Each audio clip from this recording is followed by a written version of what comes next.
Let's revisit something that Richard said. The bylaws of the state party expressly have quotas.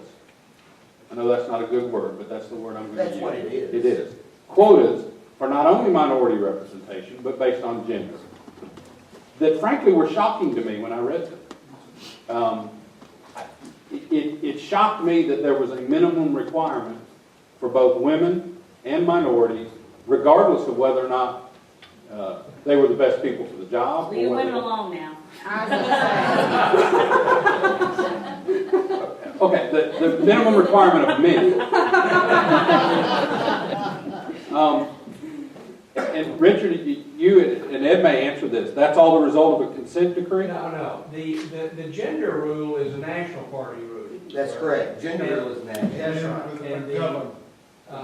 right. Sorry, what was that? With McGovern. Yeah, that's right, the McGovern Commission, that's right, put that in. And that's from top to bottom in the whole party. The other rule, the race rule is as a result of consent decree, but it's written in the party rules now, and I don't think the consent decree is in effect anymore. Well, I mean, it struck me as strange that a party that prides itself on judging people on the content of their character, not the color of their skin, has rules that say we're going to judge people based on the color of their skin. Is that something that should be changed, or should we pretend that isn't the problem? Judge Kennedy? Well, we're also the party of affirmative action. So the question there is, how do you balance that?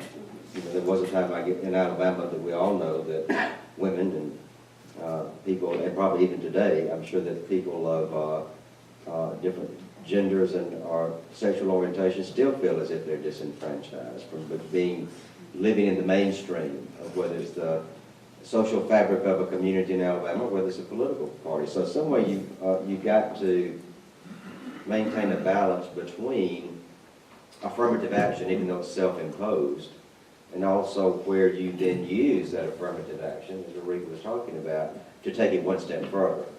There's a difference between affirmative action and entitlement. And I do think in the Democratic Party, to a certain extent, from what I've learned, and again, I'm probably know less about this than anybody in the room, but I think that they've taken the affirmative action to an entitlement. We are entitled to this. And it's up to the SDEC to sit down together and work out those problems. We're talking about an elected body. Now I realize the consent decree that everyone talks about gives minorities an opportunity to control the process, so I've heard. Now, I don't know if that's true, but I'm assuming that there are enough people that's told me that that's obviously got to have some merit. I don't know how you resolve that unless the SDEC sits down and tries to work through that in a manner, and I'm not being stupid here, but as chairman, I am promising you that I may disappoint myself, but I want to give the SDC an opportunity to have an open and honest and fair discussion about those issues. Now, that may never happen without everybody putting on boxing gloves and going out in the parking lot. But I think that we owe it to ourselves to demand that those people who are members of the SDC at least attempt to have that conversation. I cannot believe that one person or one group of people can control the whole fate of a party that plays such a vital role in this state and in this country. And if it is, then we need to try to fix that. Now, again, call me on the 29th if I'm elected after presiding over half of the meeting, and I may Senator, and let Barry do it. He seems to have a much better wit than I do. But again, now, I wouldn't take that job on a bet. But I will say I'm intrigued about why you want it. Why do you want it, Justin? Well, some people say it's because I'm the patron saint of lost causes, but I disagree with that. I've spent all of my life, I became a judge when I was 21 years old, 22 years old. No, 26 years old. I became a judge when I was 26 years old. I didn't know what it was like to be a judge. I will be the first to admit that I had the opportunity to become a judge because I married the boss's daughter. I can tell you that now because you can't affect my retirement. I walked in the Montgomery County Courthouse as a judge, having never been there other than to buy a cartel. What it did for me, however, in my opinion, is it made me a better judge because I didn't know what it was like to be a judge. And I went to juvenile court, and I really thought that I was there not just to move cases from one side of the bench to the other, but I thought I was there to try to affect better outcomes for children and families. So people said, well, you're a meddler and you're proactive. You can't do that. Just root on the case and move on. DHR will take care of it. Well, I knew that more children suffered a worse fate if they were placed in the hands of state custody than if I sent them home where their lives were worth nothing more than a second pair of tennis shoes.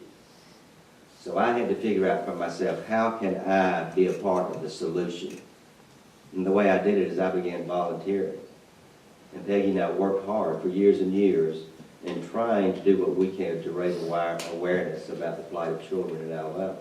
I probably wouldn't have done that had I walked into a courthouse when I was 36 years old, because I would have known better that judges don't do that. So people have always looked at me kind of askance because I was always out spending what time I had, not trying to make a fortune, write a book, or play golf.